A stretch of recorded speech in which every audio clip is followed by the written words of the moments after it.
आनेगुंडी हे हम्पीच्या महत्त्वाच्या ऐतिहासिक वसाहतीपैकी एक आहे. प्राचीन विजयनगर साम्राज्याची ही पहिली राजधानी किंवा प्रशासकीय केंद्र होते. ही पहिली वसाहत किंवा पहिली राजधानी असल्याने या ठिकाणी अनेक स्मारके बांधली गेली. विजयनगरच्या राजांचे राजवाडे जरी हम्पीत बांधले गेले असले तरी त्यांची निवासस्थाने आनेगुंडीमध्ये होती. विजयनगरमध्ये 3 वर्ष राहिलेले पोर्तुगीज घोडे व्यापारी फर्नाओ नुनीज यांनी विजयनगरची मातृभूमी म्हणून आनेगुंडीचा उल्लेख केला. असे सांगितले जाते की विजयनगरच्या शासकांनी येथे हत्ती ठेवले होते, म्हणून शक्यतो याला आनेगुंडी हे नाव पडले. पुरातन शिलालेखांमध्ये या ठिकाणचा उल्लेख कुंजरकोना आणि हस्तिनावती असा आहे. आनेगुंडीच्या पश्चिम तटबंदीला लागून एक दुर्गा मंदिर आहे. विजयनगरचे राजे प्रत्येक युद्धापूर्वी या दुर्गा मंदिरात प्रार्थना करत असत. या ठिकाणी कल्याण चालुक्य, विजयनगर शासक, मराठे, टिपू सुलतान आणि निजाम यांनीही राज्य केले होते. अरविदू वंशाच्या राजवटीत हे नरपती राज्य म्हणून ओळखले जाते. आनेगुंडी हा प्रदेश पौराणिक वानर राज्य असलेले किष्किंधा असल्याचेही सांगितले जाते.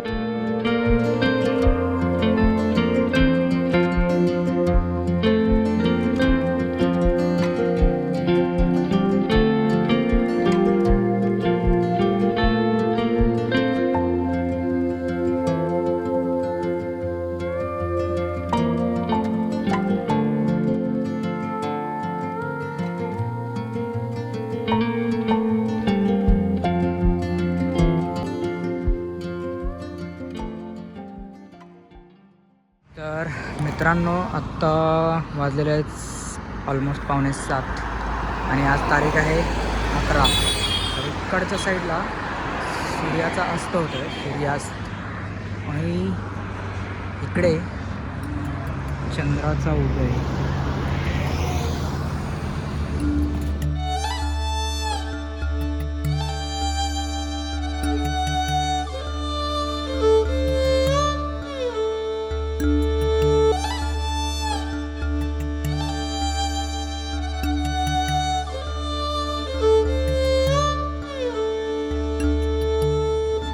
तर नमस्कार मित्रांनो, स्वागत आहे तुम्हा सर्वांचं आपल्या यूट्यूब चॅनलवरती.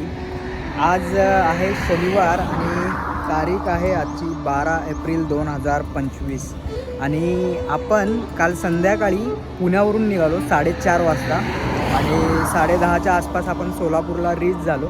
तिकडनं थोडीशी विश्रांती घेतली आणि विश्रांती घेऊन सकाळी ऑलमोस्ट म्हणजे 4चा प्लॅन होता, पण आपण 5 वाजता परत राईडसाठी सुरुवात केली आणि आपण चाललेलो आहे कर्नाटकातील हम्पीसाठी.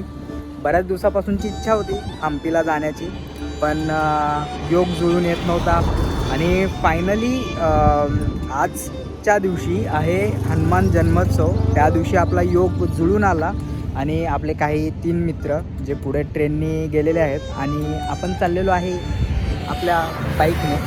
आणि बाईकने आपण एकटे चाललेलो नाही आहे. तर मित्रांनो, हा आहे रोहित काळे, कॉलेज फ्रेंड आहे माझा आणि त्याच्यासोबत पहिली ट्रिप आहे आपली ही. म्हणजे बऱ्याच वर्षापासून आम्ही प्लॅन करत होतो एखादं, जसं शार्दूलबरोबर प्लॅन केला होता कळसूबाईचा, तसं रोहितबरोबरही एक प्लॅन चालू होता बऱ्याच वर्षापासून, कुठेतरी जाऊया. पण म्हणतात शेवटी योग जुळून येतो, तसा हा योग जुळून आलेला आहे आजचा. तर रोहित, तुला काय अपेक्षा आहेत आजच्या या ट्रिपपासनं? काय नाही, सक्सेसफुल झालं पाहिजे अजून ठेवतच. तर चला चालू करूया आजचा व्लॉग. श्री गणेशचा तर झालेलाच आहे. ऑलमोस्ट आता वाजलेले आहेत 7 आणि आपण विजापूरच्या जवळ आहे. आणखी आपल्याला 11 तरी वाजतील जाण्यासाठी, 11, 12 मे बी. पुण्यापासून हम्पी सोलापूर मार्गे 590 तर सातारा मार्गे 574 किलोमीटर आहे. आपण हम्पीला सोलापूर मार्गे जाणार आहे कारण आपण रोहितला इथूनच पिक करणार होतो उर्वरित 300 किलोमीटरच्या राईडसाठी. सकाळी 5 वाजता सोलापूरमध्ये रोहितला पिक केलं व हॉस्पिटलचा मार्ग पकडला. सकाळची सुरुवात ही खूपच सुंदर सूर्योदयाने झाली होती.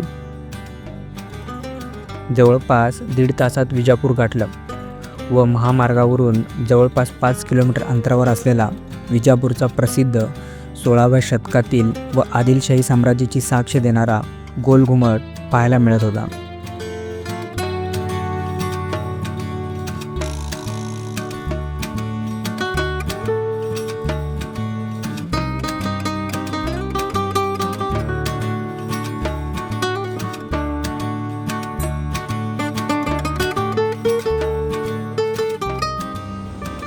तर मित्रांनो 170 किलोमीटर ट्रॅव्हल केल्यानंतर आत्ता नाश्ता करतो आहे. 9:15 झालेत आणि रोहित आणि मी घेतला आहे मस्तपैकी डोसा. हम्पी अजून 70 किलोमीटर दूर होता. महामार्गामध्ये मोठमोठे विंड टर्बाईन दिसत होते. त्यांच्या जवळ जाण्याची फार मोठी इच्छा होती, परंतु आधी हम्पी गाठावी, नंतर पुन्हा येताना मार्गामध्ये भेट द्यावी असे म्हणून प्रवास चालू ठेवला. तर मित्रांनो वेलकम बॅक. आता आपण ऑलमोस्ट हम्पीमध्ये आहे आणि इकडनं अंजनाद्री हिल अजून 16 किलोमीटर आहे आणि आत्ता मी गोप्रो माउंट लावलेला आहे. खूपच खूपसूरत नजारे आहे यार, खूपच म्हणजे इतकी ग्रीनरी आहे ना. इकडेही एक हिल आहे. गर्दी तरी दिसते आहे बऱ्यापैकी, म्हणजे आजूबाजूच्या गावातले लोक आणि थोडेफार आपल्यासारखे येत आहेत हनुमान जन्मोत्सवसाठी हम्पीमध्ये. जी तुंगभद्रा नदी आहे त्याच्या पुढे म्हणजे त्यांनी 2 भाग डिवाईड केलेले आहेत हम्पीचे. एक आहे तो नॉर्थ हम्पी आहे जो तुंगभद्रा नदीच्या वरच्या साईडला आहे आणि जिथे आपण आता जाणार आहोत, आणि एक आहे तो तुंगभद्रा नदीच्या खालच्या साईडला आहे जो आहे साऊथ हम्पी, जिथे विरूपाक्ष टेम्पल वगैरे आहेत. आणि आपण विचारच करू शकतो पावसाळ्यामध्ये किती जास्त ग्रीनरी असेल. आणि आता ओढ लागली आहे ती तुंगभद्रा पाहण्याची. आपल्याला हॉटेल सी पाहायचे आपल्याला स्टेसाठी. बॅग वगैरे टाकून चेक इन करून बॅग वगैरे टाकून थोडासा फ्रेश होऊन पण निघणार आहे. राहण्यासाठी तिथे गेल्यानंतर पाहिलं तर बरेचसे असे लाकडी काड्या व बांबूंपासून बनवलेले झोपड्या रिसॉर्टच्या स्वरूपात पाहायला भेटतात. आम्ही थांबलो ते क्रेझी पांडाला. या बांबू हाऊसमुळे आतील भागात जास्त गरमी लागत नाही व अस्थेटिक व्ह्यू चांगला मिळतो.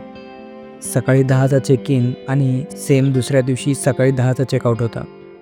एकंदरीत हम्पीमध्ये स्टेसाठी ही जागा योग्य वाटली. येथून अंजनाद्री हिल 1.5 किलोमीटर तर पंपा सरोवर 2 किलोमीटर होते आणि आनेगोंदी 4 किलोमीटर.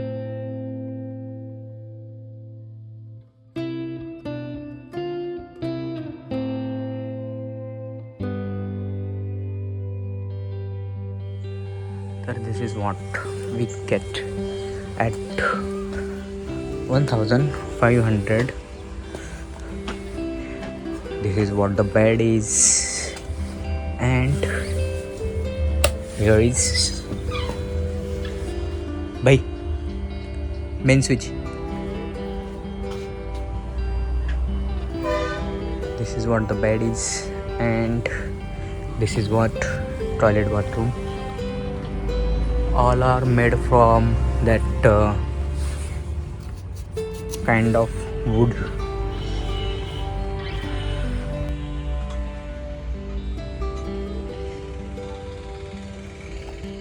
जवळपास दुपारच्या 1 वाजेपर्यंत हॉटेल बुक केलं व फ्रेश होऊन अंजनाद्री हिलला भगवान हनुमानाच्या दर्शनासाठी आलो. अंजनाद्री टेकडी किंवा हिल ह्यालाच कन्नडमध्ये अंजनाद्री बेट्टा संबोधले जाते. हे हम्पीजवळ हनुमान हल्ली येथे स्थित आहे. या टेकडीला हनुमानाचे जन्मस्थान मानले जाते. भगवान हनुमानांचा जन्म माता अंजनाच्या पोटी येथेच झाला होता, म्हणून प्रभू हनुमानाला अंजनेय म्हणून देखील ओळखले जाते व ह्या टेकडीला अंजनेयाद्री. आणि अशा तऱ्हेने आपण अंजनेद्री हिलसाठी हा पायरी मार्ग चालू केलेला आहे. मला दम अजिबात लागत नाही आहे. थोड्या वेळाने तूच म्हणणार पाणी. तर मित्रांनो मंदिर इकडेच आहे आणि हा हम्पीचा खूपसूरत नजारा. जवळपास 570 पायऱ्या येथे आपल्याला चढाव्या लागतात, जे की आपल्यासाठी काहीच कष्टाचे नव्हते. पण जसं सर्व पायऱ्या चढून वर टेकडीवरती मंदिराजवळ पोचलो तशी फारच गर्दी इथे पाहायला मिळत होती.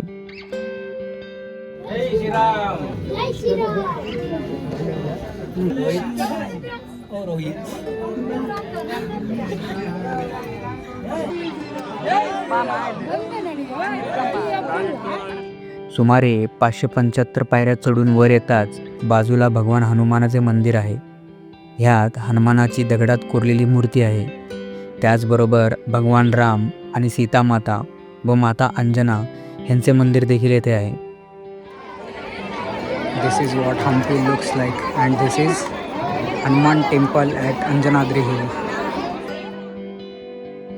पुराणांमध्ये हे ठिकाण किष्किंधा म्हणून ओळखले जाते.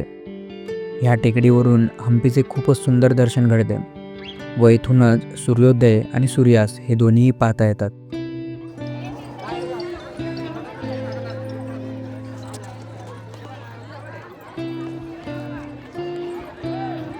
मंदिर येते ना म्हणजे असं ब्लर करू नको मंदिर. नको का? तसं बी काढ, तसं बी काढ. बस नको. अंजनाद्री हिलला भगवान हनुमानाचं दर्शन घेतलं व वरूनच हम्पीचा खूप सुंदर नजारा पाहत बसलो. थोड्या वेळाने खाली उतरण्यास सुरुवात केली कारण तिथून आपण जाणार होतो बाली केवसाठी.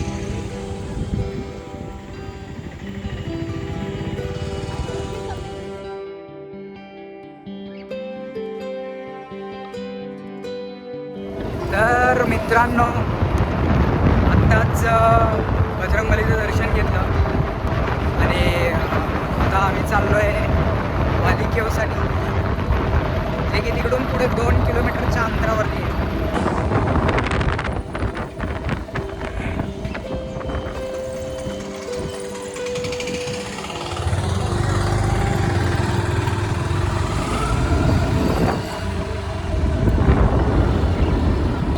रॉक्स कसल्या आधांतरी येत राहू. बाली केव, दुर्गा माता मंदिर आणि आनेगुंडी फोर्ट हे सर्व एकाच ठिकाणी आहे.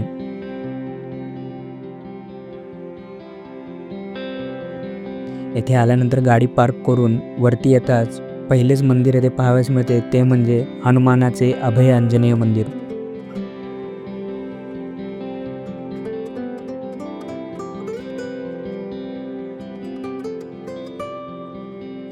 त्यानंतर लागते ते आदिशक्ती दुर्गादेवी मंदिर. सभामंडपाच्या खांबांवर बरेच देवी देवतांची सुंदर मूर्ती कोरलेल्या आहेत. असे सांगितले जाते की ही देवी आनेगुंडी राजांची कुलदेवता होती. आजच्या घडीला विजयादशमीला देवीची मूर्ती हत्तीवर ठेवून भव्य मिरवणूक काढली जाते. हे मंदिर विजयनगर साम्राज्याच्या आधीपासूनचे आहे. काही काळ विजयनगर साम्राज्याचा खजिना येथेच ठेवला जायचा असे सांगितले जाते.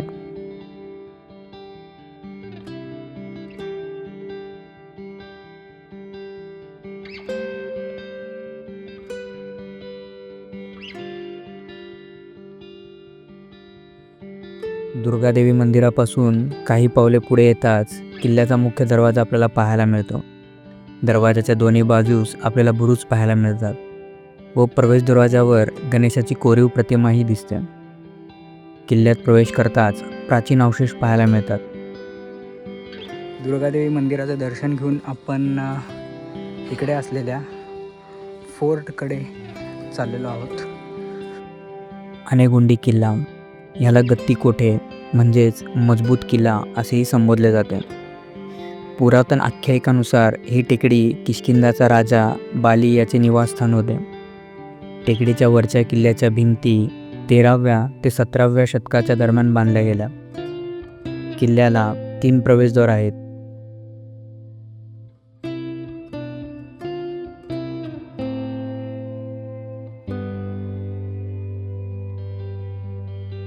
किल्ल्याच्या आवारात विजयनगर साम्राज्याच्या राजघराण्यातील समाध्याही पाहावयास मिळतात. येथे 12 ज्योतिर्लिंगही पाहावयास मिळतात. त्याचबरोबर नवग्रहवनही आहे, ज्यामध्ये सूर्य, चंद्र, मंगळ, बुध, गुरु, शुक्र, शनी, राहू, केतू यांची मंदिरे पाहावयास मिळतात.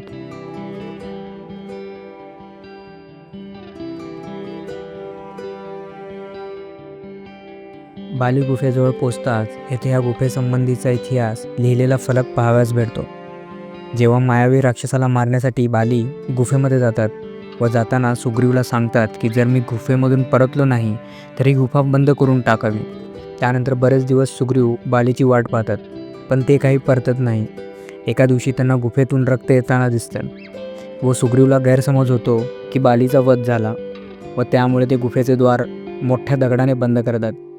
पण कालांतराने बाली जिवंत असल्यामुळे ते मायावी राक्षसाचा वध करून गुफेच्या दुसऱ्या रस्त्याने बाहेर निघतात व जेव्हा राजवाड्यात पोचतात तोपर्यंत सुग्रीव हा राजगादीवर बसलेला असतो. हे पाहून त्यांना खूप संताप होतो. त्यामुळे बाली सुग्रीवला राज्यातून बाहेर काढतात. ह्या एका गैरसमजामुळे दोघांमध्ये फूट पडते व ते एकमेकांचे शत्रू होतात.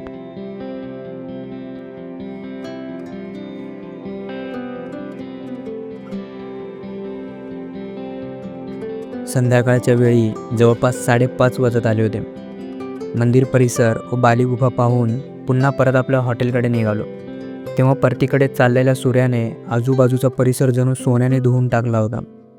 हनुमान मंदिराकडे जाण्याची व टेकडीवरून सूर्यास्त पाहण्याची फार इच्छा होती, परंतु येथील एप्रिलमधील गरमीने खूपच एक्झॉस्टेड झालो होतो. त्यामुळे ओढ लागली होती पहिला ते थंड पाण्याच्या आंघोळीची.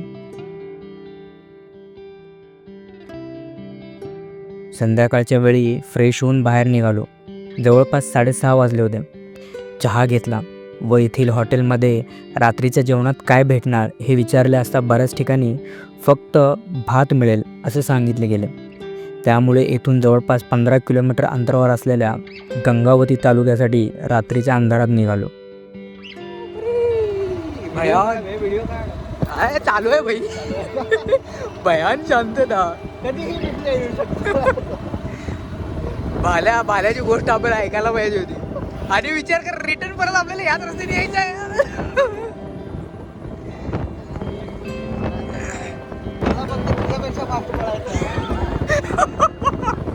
दोस्तों, इस तरह से हमारा नाइट राइड चल रहा है हम्पी में, साउथ हम्पी में, सॉरी नॉर्थ हम्पी में. पूरा अंधेरा. भाई इकडनं नको, रॉंग साईड राईट साईडने मार्का देऊ.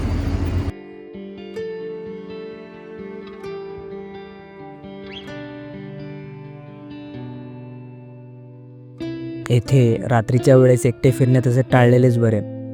पण माझ्याबरोबर रोहितसारखा चल काय होते बघू असा म्हणणारा मित्र असल्यामुळे आम्ही खूपच सुंदर असा 40 किलोमीटरचा रात्रीचा प्रवास केला. येथील रस्त्यावर स्ट्रीट लाईट नसल्याने प्रचंड काळोख असतो व बऱ्याचदा येथील भागात बिबट्या, वाघ, तरस हे देखील आढळतात. आजूबाजूला बघू नको, सरळ समोर.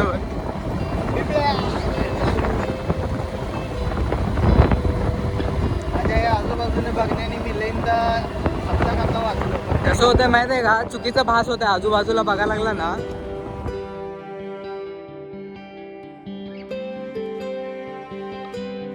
दुसऱ्या दिवशी सकाळी उठल्यानंतर फ्रेश होऊन अंजनाद्री हिल जवळ चहाचा आस्वाद घेतला व पुढे पंपा सरोवर व आनेगोंडीमधील उर्वरित स्थळ पाहण्यासाठी निघालो.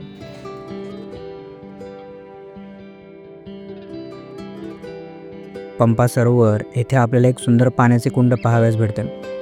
त्याबरोबर सुव्यवस्थित असलेले लक्ष्मी मंदिर व येथेच रामायणातील सुप्रसिद्ध शबरीची गुफाही पाहावयास भेटते. पंपा सरोवर हे अंजनाद्री पर्वतापासून जेमतेम 1.5 किलोमीटर अंतरावर आहे. हे हिंदू संस्कृतीमधील 5 पवित्र सरोवरांपैकी एक आहे. त्यापैकी 4 म्हणजे मानस सरोवर, बिंदू सरोवर, नारायण सरोवर आणि पुष्कर सरोवर, ज्यांचा उल्लेख भागवत पुराणांमध्ये देखील केला आहे. असे सांगितले जाते की येथे भगवान शिवची पत्नी पार्वतीचे एक रूप असलेल्या पंपाने भगवान शिवसाठी तपश्चर्या केली होती.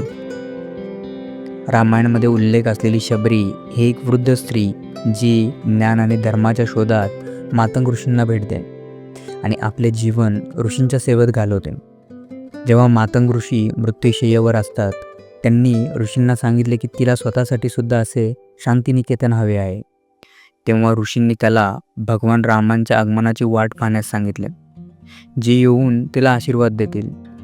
त्याप्रमाणे जेव्हा राम सीतेच्या शोधात किष्किंधामध्ये जात होते, तेव्हा शबरीच्या त्याच्यावरील भक्तीमुळे ती शबरीला भेटायला येतात. भगवान रामांना पाहून आनंदात बुडालेल्या शबरीने तिने निवडलेली बोरं रामांसमोर ठेवल्या व ती ते बोर चाखून फक्त गोड बोरं पुढे भगवान रामांना दिल्या. नंतरनं पुढे भगवान रामांनी शबरीला आशीर्वाद दिला व येथेच शबरीने सीतामातेला शोधण्यासाठी सुग्रीवची मदत घेण्यासाठी सांगितले. असे सांगितले जाते शबरी या पंपा सरोवरजवळ एका गुफेत राहायची, जी आता शबरीची गुफा या नावाने प्रसिद्ध आहे.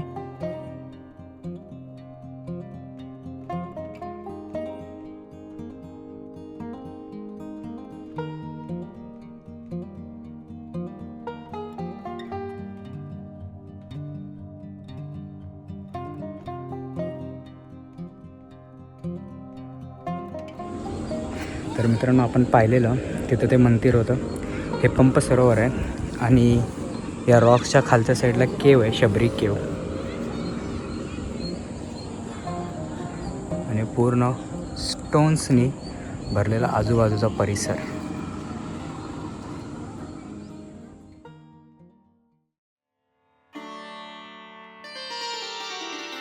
शबरी गुफा व पंपा सरोवर पाहून झाल्यानंतर आम्ही आलो आनेगोंडीमध्ये स्थित श्री रंगनाथ मंदिराकडे. शहराच्या मध्यभागी असलेले हे मंदिर आनेगोंडी या ऐतिहासिक गावातील मुख्य देवता आहे.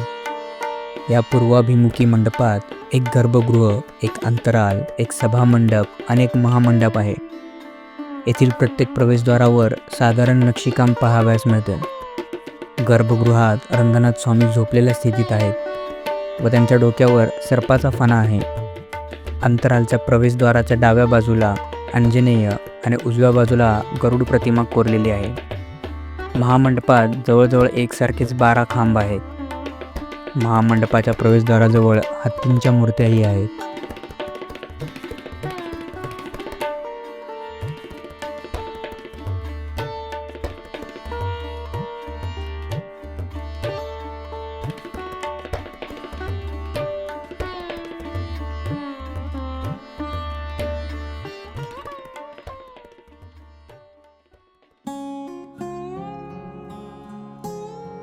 तर मित्रांनो, समोरच रंगनाथ स्वामी मंदिर आहे आणि त्यासमोर इकडे आहे गगन महाल. श्री रंगनाथ मंदिर पाहिल्यानंतर पुढे काही पावले जवळच असलेल्या गगन महालाकडे आलो. हा विजयनगर साम्राज्याच्या शासकांचा राजवाडा आहे. हा प्राचीन राजवाडा आता त्याच्या मूळ स्वरूपाची केवळ एक सावली आहे. तथापि तो अजूनही जुना जागतिक आकर्षण टिकवून ठेवतो आणि हम्पी मार्गावर येणाऱ्या पर्यटकांना आकर्षित करतो. एकेकाळी राजे आणि राण्यांचे निवासस्थान असलेले गगन महल आता स्थानिक प्रशासनाच्या इमारतीचे काम करते. हा राजवाडा अथवा महल 16व्या शतकात विजयनगर साम्राज्याच्या शासकांनी बांधला होता. तथापि 1565मध्ये मुघलांच्या हल्ल्यामुळे साम्राज्याच्या पतनाच्या वेळी हम्पीमधील इतर वास्तूप्रमाणे हा राजवाडा देखील उद्ध्वस्त झाला. हे एकेकाळी इंडो इस्लामिक स्थापत्य शैलीत बांधलेली एक प्रभावी रचना होती. आजही त्यावर त्या काळातील कामगारांच्या उत्कृष्ट कौशल्याचे प्रदर्शन करणारे कोरीवकाम पाहावयास मिळते. राजवाड्यात सुंदर सजवलेल्या बाल्कनी आणि बाहेर पडणाऱ्या खिडक्या आहेत. हा अशा पद्धतीने बांधला की त्याला थंड ठेवण्यासाठी कृत्रिम वातानुकूलनाची आवश्यकता नव्हती. दिनांक 15/7/1967ला गगन महाल हा आनेगोंडी ग्रामपंचायतला श्री राणी लालकुमारी बाईसाहेब यांनी ग्रामपंचायतीची कचेरी म्हणून दान करण्यात आले. पुढे जाऊन दिनांक 17/1/2011 आनेगोंडी ग्रामपंचायतीच्या जनरल बॉडी मीटिंगमध्ये हे महल जतन व नूतनीकरणसाठी department of archaeology museums and heritage यांच्या स्वाधीन करण्यात आले.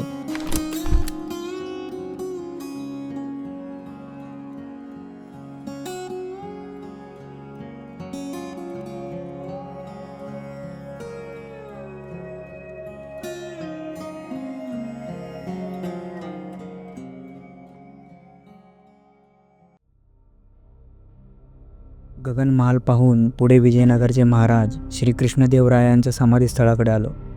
येथूनच पुढे बोटीमधून नववृंदावनसाठी जाता येतं व येथूनच जवळ असलेला तारा पर्वत नजरेस पडतो. हे मंडप आनेगोंडीच्या पूर्वेस तुंगभद्रा नदीच्या काठावर आहे. या मंडपात 64 खांब आहे, जे 64 कलांचे प्रतीक आहे. त्यामुळे याला 64 खांबांचे मंडप असेही म्हटले जाते. असे सांगितले जाते की हा मंडप 1509 ते 1521पर्यंत राज्य करणाऱ्या आणि कला आणि साहित्याचे महान संरक्षण म्हणून ओळखल्या जाणाऱ्या राजा कृष्णदेवरायांच्या देहसंस्कारासाठी बांधण्यात आला होता. हे 64 खांब राजघराण्याला शिकवल्या जाणाऱ्या 64 प्रकारच्या कलांचे देखील प्रतीक आहेत. सुरुवातीला त्यात फक्त एक व्यासपीठ होते, परंतु नंतर मंडप खांबांनी बांधण्यात आला. पावसाळ्यात या मंडपाचा अर्धा भाग पाण्यात बुडालेला असतो. ह्याला श्री कृष्णदेवराय समाधीस्थळ म्हणून देखील ओळखले जाते.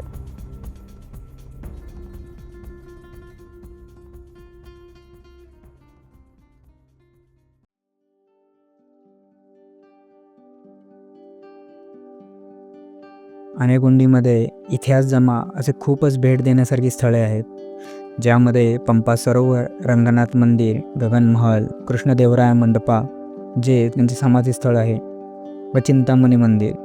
ह्या मंदिर परिसरातच एक गुहा आहे, जेथे भगवान राम व महाराज सुग्रीव यांनी बालीला मारण्यासाठीची योजना आखली होती. चिंतामणी मंदिर परिसर हे आनेगुंडीच्या दक्षिण पूर्व भागात आहे.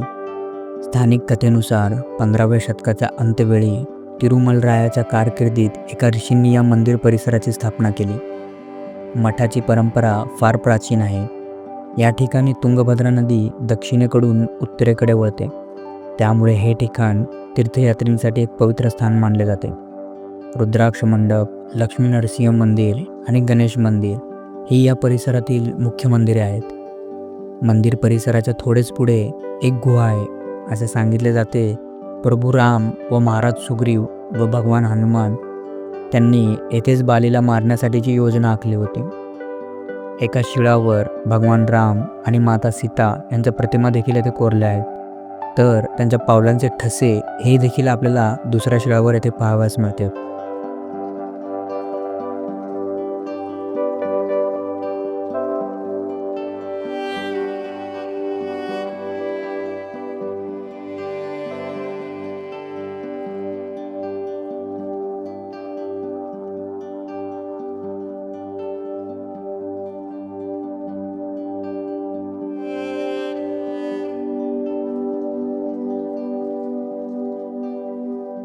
उच्चपाया मठ हे आनेगुंडीच्या नैऋत्य भागात शेतीच्या मध्यभागी बांधले गेलेले एक दुमजली बांधकाम आहे, ज्याच्या पायथ्याशी अनेक नंदी स्थापित आहेत. येथे असलेल्या शिळ्यांवर नृत्य करणाऱ्या व वाद्ययंत्र वाजवणाऱ्या नर व मादी कोरलेल्या आहेत. याशिवाय शिकार, लढाऊ योद्धे आणि पायदळ सैनिकांची दृश्ये देखील कोरलेली आहेत. एकेकाळी मठाच्या छतावर गुरूंचे प्रवचन ऐकणाऱ्या भक्तांचे आणि एकत्रित प्राण्यांच्या आकृत्यांच्या प्रतिमा होत्या, ज्या काळ्या, पांढऱ्या व भगव्या रंगात रंगवल्या होत्या. आता त्या दिसत नाहीत. मठाच्या पूर्वेला एक स्तंभावली आहे, जे कदाचित नंतरनं बांधले गेले असावे. सोपस्टोन दगडापासून बनवले गेलेले हे खांब चक्रयंत्राने सजवलेले आहेत. हे सोपस्टोन खांब चालुक्य, होयसला आणि काकतीय स्थापत्यशैलीची विशेषता आहे. या खांबाच्या खाली नरसिंह, विष्णू, महेश्वर, मनमय, नटराज, काली, सरस्वती, चामुंडा आणि वीरभद्राची प्रतिमा कोरलेली आहे. अशी आख्यायिका आहे की एक क्रूर राजा होता, जो गायींवरती अत्याचार करत होता. हे पाहून उच्चपाया अवधूत रागवले आणि राजाला श्राप दिला, ज्यामुळे पुढे राजाची दृष्टी गेली. त्यांनी उच्चपाया अवधूताकडे क्षमा मागितली. त्यांनी राजाला माफ केले व राजाची दृष्टी परत मिळाली. तेव्हा राजांनी अवधूतांच्या सन्मानार्थ हा दुमजली मंडप बांधला व त्याला उच्चपायांना मठ हे असे नाव मिळाले. तर मित्रांनो, हे 60 पिलर्स आहेत मंडपाचे आणि ह्याच्या वरील साईडला तिथं पण एक छोटा सभा मंडप आहे वरच्या साईडला. मी मला लांबून दाखवण्याचा प्रयत्न करतो वरून.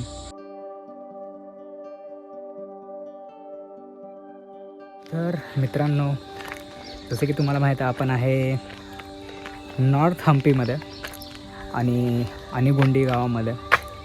इथे बऱ्याचशा गोष्टी आहेत, मंदिरं आहेत आणि सभामंडपसुद्धा आहेत जुने पुराणे बघण्यासाठी. आता माझ्या मागं रोहित गाडी घेऊन येतो आहे आणि इथून पुढे आपण जाणार आहे जेटीसाठी. एक जेटी जी आपल्याला उत्तर हम्पीमध्ये म्हणजे ॲक्च्युअल हम्पीमध्ये घेऊन जाते इकडून.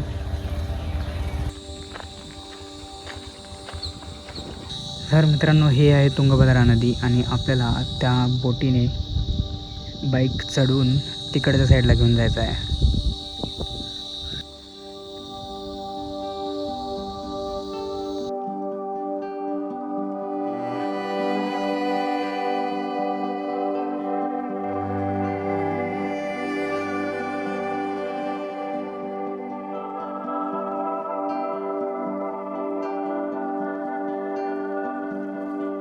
आपण त्या समोरच्या रस्त्यावरून गाडी बोटीमध्ये टाकून आपण इकडं आणलो आहे आणि याचे खूप मिनिमल चार्जेस आहेत. फक्त 60 रुपये 2 लोकांसाठी प्लस गाडी.